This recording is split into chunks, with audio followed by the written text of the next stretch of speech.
Un'altra parabola ci propone l'Evangelista Luca in questa 29ª domenica del tempo ordinario. Al capitolo 18 Luca raccoglie due racconti parabolici con cui Gesù istruisce i suoi discepoli sulla preghiera. La prima parabola l'ascoltiamo questa domenica, è quella della vedova insistente presso il giudice iniquo, e l'altra l'ascolteremo domenica prossima e mette in scena due tipi di preghiera differente, quella del pubblicano e quella del fariseo. La vedova che insiste fino a far cedere un uomo che non ha timore di Dio e non guarda in faccia a nessuna persona, vuole, secondo l'introduzione stessa dell'Evangelista, insegnarci la necessità di pregare sempre senza stancarci mai. Ma questo non significa che l'obiettivo della preghiera sia stancare il Signore. L'insistenza non vuol dire testardaggine, per cui una persona si fissa su una cosa e la chiede tanto da stancare il Signore e fargli cambiare idea. Dobbiamo stare attenti a non fare queste equivalenze troppo semplici, perché se la vedova insiste, e noi possiamo metterci nei panni della vedova, il giudice disonesto non può essere figura di Dio. Noi non abbiamo a che fare con una persona ostinata nel non ascolto o addirittura disinteressata alla giustizia. Il Signore vuole il nostro bene e conosce Lui meglio di noi quello che ci fa bene e vuole darci il bene, il meglio per noi. Dunque l'obiettivo non è quello di stancarlo, facendogli cambiare idea, ma di rimanere costantemente aperti al suo dono di grazia. Il punto determinante è questo.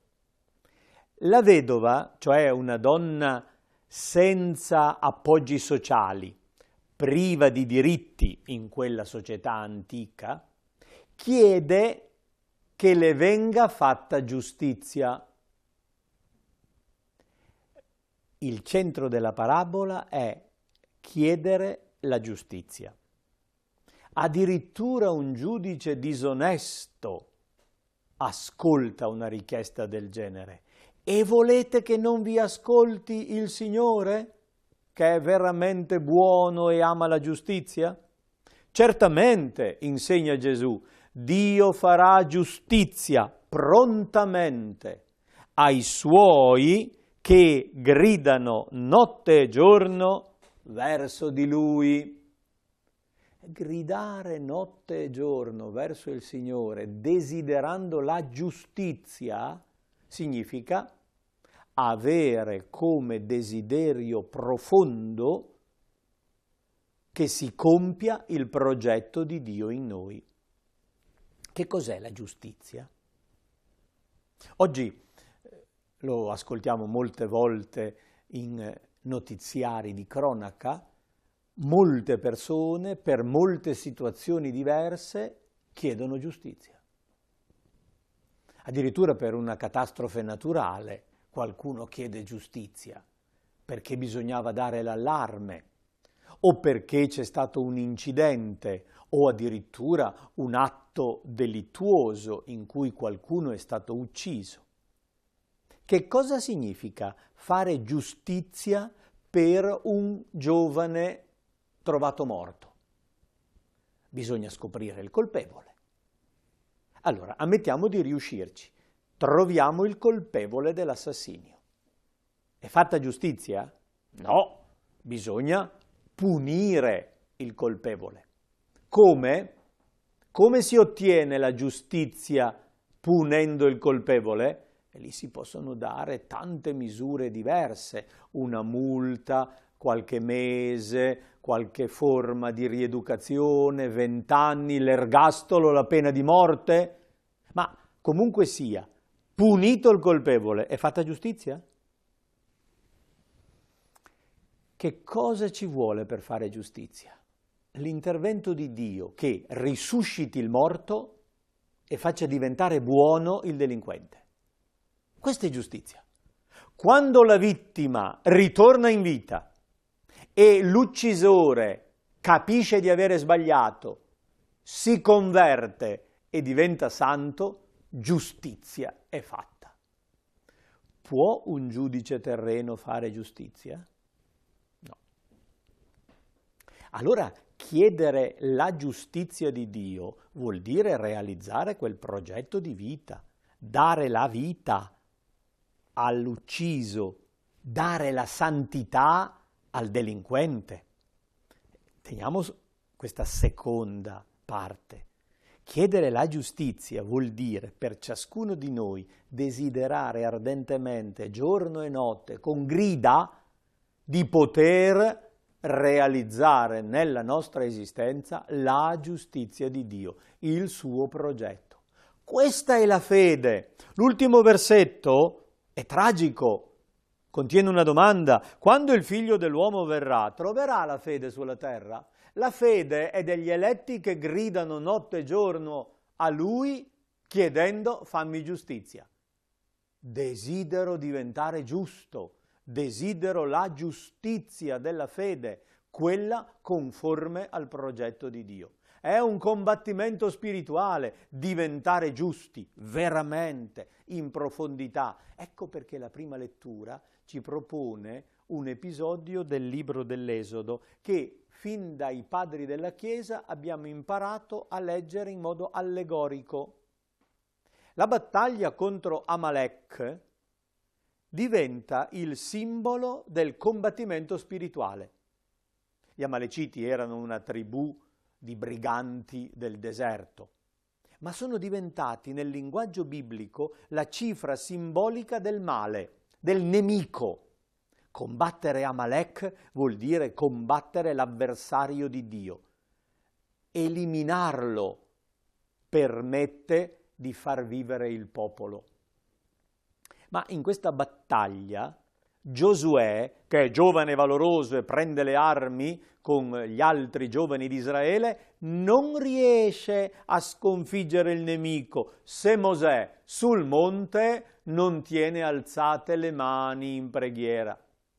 Mosè si stanca, provate a tenere a lungo le mani alzate, vedrete che vi stancate facilmente. Il vecchio Mosè ha bisogno di 2 aiutanti che gli sorreggano le mani. È un modo figurato per presentare l'insistenza nella preghiera. Le mani alzate sono una preghiera che dura nel tempo. Se Mosè prega sul monte, Giosuè nella valle vince la battaglia. Se Mosè smette di pregare, Giosuè perde la battaglia. Capite il messaggio? È con la preghiera, cioè con l'adesione autentica al Signore, che possiamo vincere in questo combattimento spirituale contro le forze del male che abbiamo dentro di noi. Il desiderio, accompagnato dalla fede, permette la vittoria contro il male.